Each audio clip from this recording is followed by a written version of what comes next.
दक्षिण मुंबईतील बंडखोरी शमवण्यामध्ये भाजपला यश आलेलं आहे। भाजपचे बंडखोर उमेदवार कमलाकर दळवी हे अर्ज मागे घेणार असल्याचं कळतंय।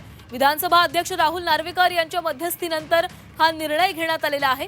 भाजपच्या हर्षिता नार्वेकरांविरोधात वॉर्ड क्रमांक 225 मध्ये दळवींनी बंडखोरी केलेली होती आणि आता अखेर भाजपला त्यांची बंडखोरी शमवण्यामध्ये यश आलेलं आहे। दळवी आपला उमेदवारी अर्ज मागे घेणार आहेत। तर हर्षिता नार्वेकरांविरोधात वॉर्ड क्रमांक 225 मध्ये दळवींनी आपला उमेदवारी अर्ज भरलेला होता। मात्र आता भाजपनं मनधरणी केल्यानंतर ते आपला उमेदवारी अर्ज मागे घेणार आहेत।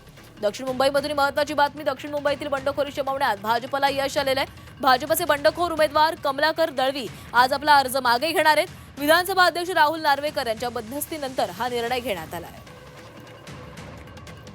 वॉर्ड क्रमांक 225 मधून हर्षिता नार्वेकर मैदानामध्ये उतरलेले आहेत आणि त्यांच्या विरोधामध्ये कमलाकर दळवी यांनी आपला उमेदवारी अर्ज दाखल केला होता।